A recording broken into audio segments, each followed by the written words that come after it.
안녕하세요. 저는 말 안 듣는 4살 딸 하나와 돌 조금 지난 아들 하나를 키우는 엄마입니다. 결혼은 딸아이 가지면서 했으니 올해로 딱 4년 차네요. 저는 남편과 혼전 임신으로 결혼을 하게 되었습니다. 그렇다고 두 사람 다 막장으로 살다가 아무하고나 아이를 가져버려서 임신을 한 건 절대 아니었고요. 언젠가 결혼을 하게 되면 그 배우자로서 상대방을 지목했을 만큼의 애정을 가졌던 연인 관계에서 하룻밤 사고로 아이를 먼저 빠르게 가져버린 것이었습니다.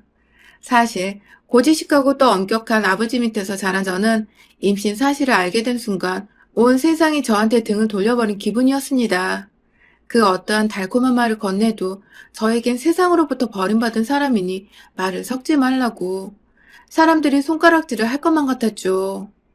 바람이나 거센 파도의 청량한 소리라도 들려오는 외딴 섬도 아닌 그 어떠한 생물체의 숨소리조차 들리지 않는 땡볕 아래의 길고 긴 사막 한가운데 서 있는 듯 했어요. 부끄러운 짓인 줄 알아서 백날이고 인터넷을 뒤져 혼자서 아이를 지우는 법을 터득해갖고 거의 실행에 옮기려 결심할 때쯤 남편이 저의 임신 사실을 알게 되었어요. 제가 좀 이상하고 민감해 보이는 것이 퍽 다른 사람인 것만 같아서 며칠 지켜보기만 하다가 작정하고 제가 잠시 자리를 비운 사이에 제 핸드폰을 확인해 봤는데 바람이나 딴 남자한테 추파를 던지는 그런 부류의 일일 줄로만 알았는데 뜬금없이 산부인과라고 적힌 연락처가 보이고 인터넷 검색창에는 낙태라는 살떨리는 단어가 보이자 남편도 그제서야 제가 자기 자식을 잉태해놓고 끙끙 앓고 있었다는 것을 알아차리게 되었죠.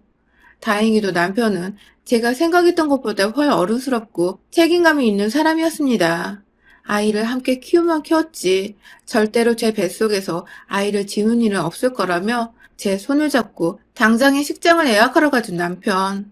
제 배가 부르면 드레스를 제때 입지 못할 거라면서 그날부터 결혼 준비를 쏜살같이 준비하고는 그 속도가 어찌나 빨랐던지 저희 부부는 정말 3달도 안 돼요. 그 식장에서 드레스를 입고 부를 사람은 다 불러 모은 채 식을 올렸답니다. 비싸고 좋은 식장은 아니었어서 다른 신부들은 애써 찾지도 않은 곳이었던지라 다행히 예약이 쉬워서 일들이 뜻대로 잘 풀렸죠. 다만 시어머니는 식장에 들어서시는 순간까지도 손님들 보기 나쁘끄럽다며 고개를 제대로 들지 못하고 계셨답니다. 요즘 사람들은 근사하게 신랑 신부 대기실도 있는 곳에서 널찍한 로비에 서서 손님을 맞이한다는데 왜 우리는 로비는커녕 엘리베이터에서 나오자마자 보이는 식장 안으로 겨우 들어와야지 여기저기 널브러져 있는 성당 의자 같은 길다란 곳에 손님을 앉혀야 하냐면서 여기가 식장이 맞긴 맞냐고 처음부터 입을 쩍 벌리고 투정을 부리셨죠. 듣고 보니 그런 것도 같았어요. 식장 의자 중간에 앉은 사람이 화장실에도 가려고 할 때면 그 옆에 앉은 모두가 일어나야 하는 불편한 구조였고 때문에 진짜로 성당이나 어디 교회에 있을 법한 그런 나무 의자 같아 보이기도 했죠. 우리가 너무 남의 눈 생각하지 않고 수중의 주인돈만 생각해서 결혼을 서둘렀나 싶어 아차도 싶었지만 이내 크게 신경 쓰이진 않았습니다.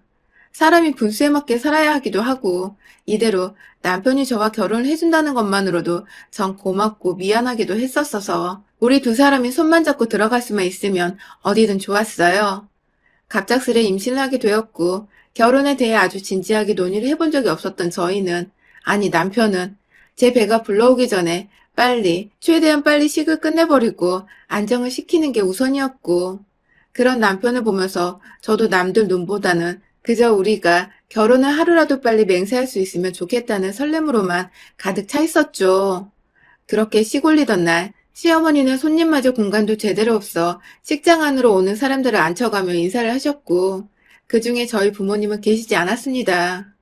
인사 한번 먼저 하실 법도 하고 기분이 어떻냐고 물어봐 주실 수도 있으셨을 텐데 한 번에 그런 소리를 안 하시더라고요. 오히려 남사스럽게 임신한 며느리가 집 안으로 들어온다고 저 임신한 걸 주변 친척들에게조차 함구를 하셨고 혹여나 사돈이랑 대화를 나누다가 아이 얘기가 나올까봐 겁이 나셨던지 무지하게 경계를 하시며 저희 부모님의 근처도 얼씬거리질 않으셨어요. 조금만 양가 부모님을 지켜보고 있어도 저희 부모님이 잘못한 것도 없으신데 잔뜩 쫄아서는 어쩔 줄 몰라 하시는 게 눈에 다 보였죠. 솔직히 마음이 짠하고 죄스럽고 막 복잡했습니다. 괜히 딸이 되어서는 혼전 임신이나 하는 바람에 우리 부모님이 시댁 어른들 앞에서 고개를 못 드는 것이 아닌가 싶어서 부모님 모습 보는 게 너무 괴로웠어요. 하지만 다행인 건지 불행인 건지 시어머니랑 남편 앞에서까지 저희 부모님을 외면하지는 않으셨어요. 남편이 옆에 있으면 억지로 말을 붙여보는 신용도 좀 하셨고요. 더군다나 결혼을 하고 나니 그렇게 양가 부모님을 한꺼번에 모셔놓을 만한 일이 생기진 않았어서 시어머니의 빈정상하게 하는 태도를 더 이상 볼 일이 없었죠. 그것만큼은 천만다행이었습니다. 정말 결혼을 하고 나서 저희 부부는 아이까지 딱 셋이 겨우 들어와 살 수 있을 만한 좁은 빌라에 전세를 주고 들어왔어요. 친정에서 지냈던 제 방에 비하면 정말 협소하고 보잘것없는 공간이었지만 부모님의 도움을 받지 않고 우리끼리 잘해보자고 시작을 하려니 생각보다 세상은 더 살기 팍팍하더라고요. 최소한의 공간과 최소한의 살림살이들로만 채워진 신혼집에서 저희는 늘 무언가 부족하고 아쉬웠지만 무럭무럭 자라나는 뱃속 아기만을 생각하며 언제나 웃음소리가 넘치는 집이었습니다. 그런데 이번엔 또 다른 문제가 생겨났어요. 바로 시어머니의 타겟이 저희 부모님에서 제 아이에게로 넘어가 버린 것 같은 애매한 상황이 시작된 것입니다. 임신해서 애가 안 보일 적에는 그리 아이에 대해 먼저 언급도 하지 않고 관심을 갖지 않으셨고, 오로지 남편이 밥은 잘 챙겨 먹고 살고 있는지 그것만 걱정을 하셨던 분이셨는데요. 막상 아이를 낳아보니 딸아이가 저를 너무 닮았던 것이죠. 이리 보고 저리 봐도 머리 두상부터 살짝 휘어진 눈꼬리까지 모든 게 딱 봐도 제 딸이었죠. 큰딸은 아빠를 닮는다더니 왜 지 엄마를 닮고 지랄이냐는 충격적인 말을 여전히 몸조리를 하느라 조심히 몸챙기며 지내고 있던 제 앞에 사신 시어머니는 볼 때마다 말과 행동에 대담함이 커져가셨어요. 흔한 구시대적 발성을 지닌 시어머니들이 손녀인지 손자인지를 따져대는 것처럼 저희 시어머니도 제 딸아이가 뱃속에 있을 적부터 그렇게 아들아들 거리셨습니다. 그러다 결국 딸아이랑 검사 결과가 나오자 엄연한 생명체인데도 불구하고 아무 보잘것이 없다는 듯이 손녀 봐서 뭐하는 소리를 하시며 기분이 나쁘단 티를 팍팍 내셨어요. 저는 졸지에 가지지 말아야 할 애를 가지고 있는 듯한 기분이 들어 또 시어머니의 눈치를 살살 봐야 했고요. 그러다가 아이가 태어났는데 갓난아기라 몸을 제대로 가누지도 못했던 그 시기에는 본인도 덜컥 험하게 애정없이 만졌다가 사고를 칠까봐 겁이 나셨던지 아이가 그냥 귀찮다며 손도 대질 않으시더라고요. 남편의 앞에서는 손가락을 붙잡아 귀엽다는 억지의 말씀을 내뱉긴 하셨지만 그것도 남편이 있을 때뿐이고 웬만하면 며느리인 저나 손녀딸인 제 딸이 늘 탐탁찮아 했어요. 그러다가 아이가 스스로 걸어다닐 때가 되고 나자 저 혼자 할머니를 찾아 그 앞으로 가더라고요. 눈앞에 보이는 곱슬머리 할머니가 딱 튀기도 튀었나 보더라고요. 너무도 작고 어린 게 지 할머니를 알아보는 건가 싶어서 자기는 그런 할머니로부터 구박을 받고 사랑도 못 받고 살고 있는 걸 알기는 할까 하면서 뭉클한 감정으로 막 기분이 복잡하던데 저희 시어머니는 딱 이 한마디만 하셨어요. 며느리가 날 잡수러 오는 것 같아. 하고 말이죠. 저 닮은 딸아이를 저와 오버를 시키며 애를 피하면서 딱 이 한마디를 하고서 자리에서 일어나 작은 방으로 들어가시더라고요. 전 그 바람에 또 마음에 깊은 상처를 입었죠. 영문도 모른 채 일어나 떠나는 할머니를 올려다보며 또 따라가겠다고 웃고 있는 딸아이의 얼굴을 전 차마 볼 수가 없었습니다. 그 즈음 남편에게 하나 있는 여동생인 제 시누이가 아이를 출산했어요.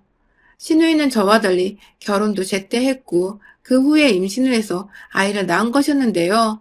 시어머니는 시누이가 임신을 하던 첫 순간부터 저에게 전화를 걸어 소식을 전하시며 말씀하셨어요. 우리 딸은 혼전 임신 같은 거 안 했어도 결혼하고 애를 잘만 가졌다고 말이죠. 혼전 임신 아니라 시댁에 잡혀 살 일이 없는 것이 너무 자랑스럽고 예뻐 죽겠다고 말입니다. 본인 입을 통해서 직접 제가 혼전 임신을 했었기 때문에 시댁에 잡혀 사는 것이라는 걸 은연중에 밝히신 꼴이었습니다. 하지만 워낙 본인도 필터링 없이 말들을 뱉고 있었던지라 저도 그냥 못 들은 척을 하면서 무시를 했어요. 들어봤자 또 제 속만 뒤집어지니까 애써 무시하려고 노력을 한 것이었죠. 그렇게 시누이도 딸아이를 출산했고 애기들이 태어나자마자 집안 북적이는 소리가 좋다는 시아버지 때문에 온 가족이 갑자기 시댁에 모일 일들이 부쩍 많아졌어요. 다행히 시어머니와 달리 저를 예뻐해 주시고 손녀딸을 또 지극히 아껴주시는 시아버지께 너무 감사했지만 그 바람에 제가 얼떨결에 시어머니와 더 자주 부딪히게 된 것이었죠. 한 집안에 비슷한 또래 여자아이들이 둘이 있다 보니 애기 웃음소리만큼이나 울음소리도 너무나 쉽게 들렸습니다. 신우의 아이가 조금씩 사물을 만지고 꽉 움켜잡을 시기가 되면서부터는 여기저기 기어서 집안 곳곳에 물건들에 손을 대기 시작했는데 그러다 저희 딸아이가 가지고 놀던 것들을 쉽게 손대기 시작했어요. 어린아이고 아기가 전혀 없는 행동이니까 그러려니 하면서 잘 달래 넘어가면 될 일을 꼭 시어머니는 거기에다 의미를 부여하시며 제 딸아이를 욕보이게 하시고 신우의 딸만을 챙기시더라고요. 동생이 좀 가지고 놀고 싶다는데 넌 언니가 돼서 양보를 못 배웠냐며 부모인 저를 나무라는 듯한 뉘앙스로 혼을 내시는 건 늘 기본이었고요. 두 아이를 비교하시면서 나는 네 딸이 더 좋아. 착하잖아. 얘가 널 닮아서. 라며 제 앞에서 제 딸아이를 마치 못된 아이인 마냥 절 닮아 못된 것 마냥 말씀을 툭 던지시는 바람에 뒤돌아서서 눈물을 훔친 적도 많았어요.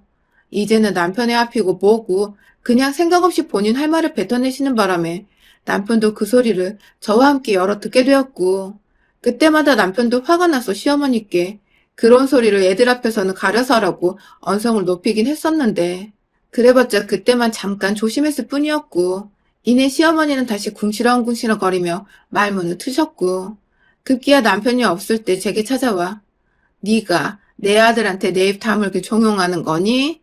하며 으르렁거리셨어요. 지금은 웃으며 말할 수 있지만 그 당시만 해도 전 너무 얼척이 없고 화가 나는데도 아무 말 못하고 있던 제 자신이 정말 싫고 비참했습니다. 제가 대들고 같이 화를 내며 싸울 수 있었지만 그러고 싶지 않았어요. 가뜩이나 딸아이가 할머니의 사랑을 받지 못해서 점점 할머니를 불편해하고 또 어색해하는 게 제 눈에 딱 보였는데 제가 만약 시어머니랑 싸워서 사이가 더 틀어지게 되면 그때는 정말로 딸아이에게서 할머니란 존재를 영영 뺏어가게 될 것만 같았거든요. 어떻게든 가정의 평화가 깃들기 바라는 마음에서 할 말을 안 하고 꾹 눌러 담고 살았어요. 그 후에도 꾸준히 아이들은 커가기 시작했고 그러면서 말을 너무 안 듣는데 모든 아이들의 싸움의 원인은 시어머니의 말씀만으로 온전히 제 딸아이의 차지가 되었습니다. 제 눈에도 우리 신우 딸아이는 정말 드셌어요. 누굴 닮았는지도 모르겠지만 우리 시어머니를 닮은 건가 싶을 만큼 아이가 악을 많이 쓰고 남이 들고 있는 건 꼭 자기 손에 쥐어서는 한 번쯤 가지고 놀아야 직성이 풀리는 성격이었어요. 이미 할머니 집에서 기가 죽어있던 딸아이는 4살짜리 딸아이가 스스로 눈치를 살살 보며 놀고 있다가도 신우의 딸이 다가와서 놀던 걸 다 뺏어 챙겨가고 옆에서 앙칼진 손으로 딸아이 얼굴을 마구 핥히기까지 해버리니 자기도 당해낼 재간이 없었는지 그제서야 통곡을 하면서 저나 남편한테 달려와 안겼어요. 참고 또 참았는데 4살 인생이 이건 너무 가혹한 것이 아니냐는 듯한 딸아이의 눈물 가득 채워진 눈이 정말 불쌍해 죽겠더라고요. 하지만 또 아이들의 싸움에 시어머니가 개입을 하시면서 상황은 부모들 간의 감정 싸움으로 번져버렸습니다. 시어머니는 으아하고 울음을 터뜨린 제 딸아이 앞으로 다가오셔서는 한참을 말없이 쳐다만 보셨어요. 마치 기싸움을 하시는 듯 했죠. 겨우 4살인 아이 앞에서 대화로 달래주거나 똑바로 훈육을 해주시는 것도 아니고 그냥 어린 친척 동생한테 당해서 억울하게 울고 있는 애 앞에서 길을 꺾어버려야 한다며 빤히 째려보고 계셨던 것입니다. 어찌나 그 눈빛이 살벌하던지 제가 그만 시어머니를 내버려 두지 못하고는 다가가 아이를 번쩍 들어올려 제 품에 안았어요. 그리고는 아이를 대신해 할머니의 그 눈에 함께 레이저를 쏘며 맞받아 째려봤죠. 그러자 시어머니는 뭐 대단히 놀란 척을 하며 일어나서는 저를 또 같이 째려보시더라고요. 넌 지금 뭘 잘했다고 시어머니를 째려보냐고 궁시렁거리시는데 아휴 매번 이렇게 불만이 있거나 제 꼬투리를 잡고 싶으면 인상 팍 쓰고 궁시렁거리는 레파토리가 늘 똑같은 것이 식상하고 지겹고 우습더라고요. 며느리 앞에서 기싸움이나 하려 하고 이겨먹으려 안달이더니 하다 이젠 자기 아들 딸인 손녀에게조차 그런 모습을 보이라는 시어머니가 애만도 못한 철딱선이 없는 인간으로 보였어요. 그때 앞에서 그가는 늘 엄마 말에 동의하면서 암묵적으로 자기 애는 아무 문제 없고 제 딸만이 애가 요란스럽고 투정도 잘 부리고 욕심도 많은 것 같다며 비꼬았던 시누이가 제 앞으로 다가왔어요. 지금 자기 엄마를 째려보는 거냐면서 시어머니 옆에 딱 붙어서는 절 함께 노려보더라고요. 그 바람에 뒤늦게야 집안 여자들의 싸움을 알아챈 남편과 시아버지가 나타나 그만두라고 애들 앞에서 무슨 짓이냐며 저희 사이에 들어와 맞기 시작했고 남편이 참으라는 표정을 지으니 저도 시어머니와 패싸움을 할 수는 없는 노릇이고 평소대로 참아보려 했습니다. 그런데 그때 시어머니와 시누이가 나누는 대화를 듣고야 말았어요. 일부러 저 다 들으라는 듯이 큰 소리로 서로의 귀에 속삭이더라고요. 얘가 지 엄마 닮아서 커서 혼자 임신 안 하면 다행인 거고 하게 되면 내 말이 맞는 거야. 지 엄마를 쏙 빼닮은 건 말이야. 라고 말입니다. 저는 끓어오르는 분노를 참지 못했습니다. 다른 사람도 아니 이제 겨우 4살짜리 어린 여자애한테 악담을 퍼부어도 유분수지. 혼전 임신 안 하면 다행인 거고 하면 그게 다 저를 닮아서라니. 이건 해도 해도 정말 너무한 악담이었습니다. 제 딸은 옆에서 그게 뭔지도 잘 모르겠다만 자기 욕을 하는 것을 본인도 느꼈는지 잔뜩 풀이 죽은 채로 아빠의 다리 뒤에 숨어서 저를 올려다보고 있었고 그런 딸아이를 보니 이건 더 이상 참고 넘길 문제가 아니겠더라고요. 딸아이를 위해서라도 함부로 말하는 어른들을 따끔히 혼내주는 모습을 보여줘야 한다는 생각이 들었어요. 그리고 저는 귓속말을 하며 앞에 걸어가고 있는 두 모녀의 머리 끄댕이를 냅다 뒤로 잡아 끌어 거실 한복판에 슬라이딩을 하게 만들었습니다. 으아! 하면서 괴성을 지르며 뒤로 낮아빠진 두 모녀는 충격에서 헤어나지 못하는 건지 무슨 일이 일어난 거냐며 서로를 쳐다보다 저를 올려다봤어요. 그리고는 저는 그런 시누이와 시어머니를 향해 제 앞치마 허리춤에 매달려 있는 고무장갑을 꺼내 올렸습니다. 제가 우리 딸아이한테 달려오기 직전까지 딱 설거지를 하고 있었거든요. 미친 듯이 고무장갑의 입구 부분을 잡고는 고무 부분으로 두 모녀를 내리쳤어요. 그게 한 번 맞으면 쫙 하고 살결에 붙었다 떨어지는 것이 제법 살갑고 아프거든요. 인정사정 볼 것 없이 이참에 제대로 코를 납작하게 해주겠다며 눈이 휘둥그레진 두 모녀의 뺨따구를 향해 미친년처럼 고무장갑을 갈기기 시작했고 말리던 남편도 결국은 시어머니 혼전임신 말씀에 더 이상 못 참겠었는지 절 말리지 않고 그냥 내버려 두더라고요.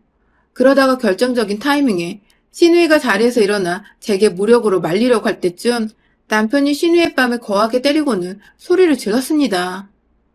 한 번만 내 딸이랑 마누라 앞에서 개소리했다간 다음엔 고무장갑이 아니라 고무대야로 뺨따구로 맞을 줄 알아?